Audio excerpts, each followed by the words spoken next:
Hey guys, it's Rusty and Jessica Ryder. I always mess that up. I want to point to myself. And we're coming to you from the camper today. We are actually going to winterize and clean it up this weekend.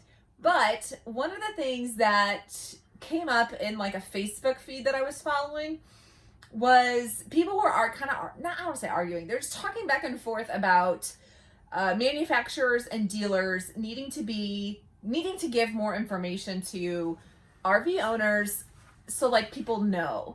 And one of the comments that somebody made was, when you buy an RV, you're just going to have to learn how to be handy. And so the reason that we're standing like in this weird location, I'm actually kneeling on a chair because we're way different in height, is because of this right here. So I'm going to turn a little bit, and if you can see, that is a slide of ours, and we have it boarded up. And we have it boarded up because we had a cable that broke. And we were able, on our last trip, which was a week long, we were able to put the slide out, but we wanted to make sure and we were able to get it back in, but we just wanted to make sure it didn't fall out, right?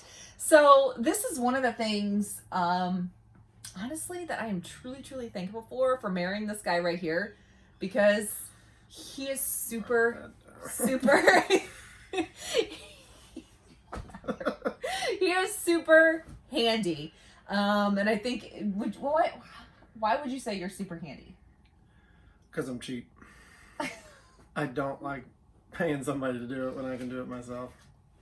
Okay, one of the main reasons. Even though we are paying somebody to fix the slide. I know when I'm outnumbered. Yeah. But I will tell you that when I first saw this, I was like, oh my God, this is overkill. What are you thinking? But I will admit that more times than not, his overkill saves our butt. So, what I want to ask you though is, for a first-time camper, what would you say is, to become handy, what would you say you'd have to do?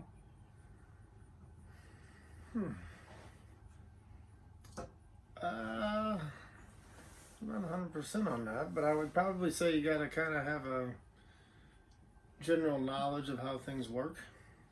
Okay. Maybe. So if you were a kid, you don't have to be an expert. You yeah. know, you just gotta kind of know how they go in and out and what powers them and the little mechanics that are about them. So, which I'm not a fan of the cables. Right. So to expand on that, you don't know everything that goes on in this camper. Without a doubt, no. But you understand by looking at the cable system of the slide, how it moves. How it goes in and out, yeah.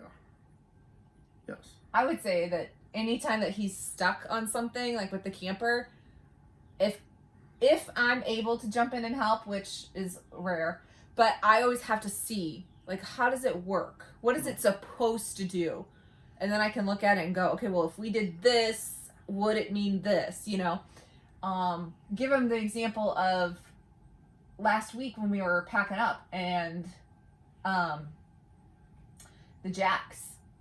We had struggled to get the camper on the truck. Oh, yeah. The jacks wouldn't go up. So what did you kind of have to do? Just kept messing with the jacks and the system of the jacks, and then it eventually started working. Yeah. I think one of the issues that we're having with this camper is there's not enough power. We don't think that there's not enough power to power the jacks to push this much weight up, or obviously it comes down fine. Right. But we're finding the same problem with our slides as well, specifically this big one behind us, which is our kitchen, which has the refrigerator and our dining room table. It is slowing down immensely, and it will stop coming in. It stops about a good 6 inches to a foot before it's supposed to be all the way in. But what I find is that when it stops, if I go push one of the other slides to come in or go out, it'll start back up again. It's really weird, but it's just random. I don't know why. Yeah, it's just random things like that. Okay, so what would you say is the number one tool that a new camper owner should get that they can carry in their camper? That's a good question. I don't know if there's just one single one that you need. How about that thing right there? The whole thing. The bucket or the drill? The bucket. Yeah. A bucket of tools is handy. Hold that one up. Let them see it. Hold it up. This is what we call the bucket O tools. Yep. This is just a 5-gallon bucket that costs what, $5 from Home Depot. These little things here, the little inside is like a $20 thing, and he's got just tools that he's collected over the years put Just in there. in case. And it's just in case, like, you know, I mean, seriously, one time we didn't have a can opener. We grabbed the bucket of tools and we popped that can right open. Like, it just comes in handy to have just a random bucket of tools because you just never know what you're going to need. No. What would you say, again, for a brand new camper, like, where can they go to find just some general knowledge? Well, YouTube is a good... I mean, online, you can find just about anything online. Honestly, that's where we go. If you want to know about your slides, just Google it. There's going to be a video out there somewhere of somebody that's doing pretty much the exact same thing or similar. That'll get you through it. Yeah. One of the things that I absolutely love about the camping community is that we're just that. We're a community. We have pulled into a site and had a guy follow us in one time. We have no idea who the guy is. His name's Greg now. We know him. But he followed us in one time and he was like, there's something rattling I heard when you drove by, so I just wanted to make sure you guys were aware of it. Or last week we met these people who have a Cougar, which is made by Keystone. It's kind of like the step down from the Montana, which is what we have. They were having a problem with their jacks as well. And Rusty was crawled underneath it, you know, looking at their jacks. It's like, it's a community. Don't be afraid to ask for help. You're not going to look stupid because we've all been there. We've all made the mistakes. Anything else that you would tell, like, a new camper about being handy or things to look out for? Well, one thing is, when I always say these are not built very good to my standards. But at the same time, when you're chugging these things down the road at 60, 70, 80 miles an hour, they do stay together pretty good. And what you kind of need to know is the little things about screws are going to get loose, hinges are going to get loose, stuff is going to rattle loose, to where if you have a basic drill or even screwdrivers, anything little just to tighten all that stuff up, make a big difference, because it is going to get backed out, loose, whatever you want to call that. So ladies, if you need a good present for the fellas for Christmas, bucket of tools is the first thing. Do you want to hold up your other thing? Oh, it's just a drill. Just a drill. Just a drill. Easy Impact drill. Drill. DeWalt, you can get this at Lowe's. This is an impact and a drill in it, And a right? drill, yep. Yeah, it's a little set. Both of those things travel in the camper with us every trip, because again, you just never know. And to Rusty's point, yeah, you know, a lot of us, we will complain about how, you know, stuff falls apart and, you know, it's kind of aggravating, but at the same time, we're hauling these rigs, some people at 80 miles an hour, up and down the road, and for us, it's like every weekend. So what do you expect, you know?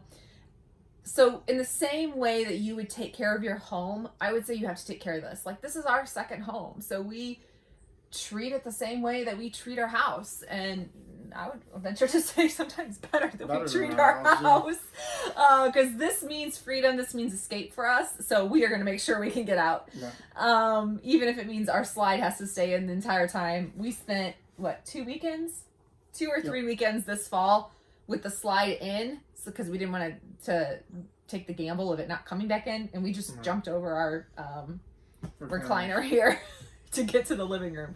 So that's what we wanted to bring to you today. You guys can absolutely become handy with a couple of quick things. Bucket of tools. Start collecting just extra tools, you know? Like, it's the holiday season. You know, Lowe's and Home Depot are having all those freaking sales right now with, like, the wrench sets or the screwdriver sets, you know, pick up a couple of those and throw socket sets. I mean, all that wire stuff. Cutters. I mean, I can't tell you how many times I've had tie wire hold stuff together on this thing. We have tie wire holding right now stuff together right now, just like easy tie wire. I mean, gosh, I'm trying to think. Oh, we had tie wire holding down awnings. We had tie wire holding the scissor jacks up. Yeah, I mean, we've used a good roll of tie wire is good for anything. Right. So those are our tips for today. Hope you all enjoyed this. Don't be scared. Don't be mad if your manufacturer or dealer doesn't give you all these videos and everything else. Go to YouTube. There's literally millions of videos. They just sell it to you. That's all they do. That's all. They're yeah. Salespeople. The manufacturer sells it to the dealer. The dealer sells it to you. You've got to figure out how to, make it work. And let me just let you in on a little secret. It is all trial and error. We were not experts when we bought our first camper. We just kind of had to figure it out. We asked people for help. I mean, heck, we had a plug catch on fire in our old camper on the electrical box. And thank God there was a guy there that was an electrician, and somebody else had a plug, and he wired it back together, and we got to stay another 5 days of our trip, So ask people for help. That's what this community is all about. And enjoy camping. Ask us. Yeah, you can ask us. Comment below. If we don't know the answer, we'll figure it out. We'll help you figure it out. So subscribe to the channel below if you are not, and leave us a comment if you got questions. And don't forget to follow us on Instagram at Pull Through Sites or on Facebook at Pull Through Sites. Hope you all have an awesome holiday. We'll talk soon.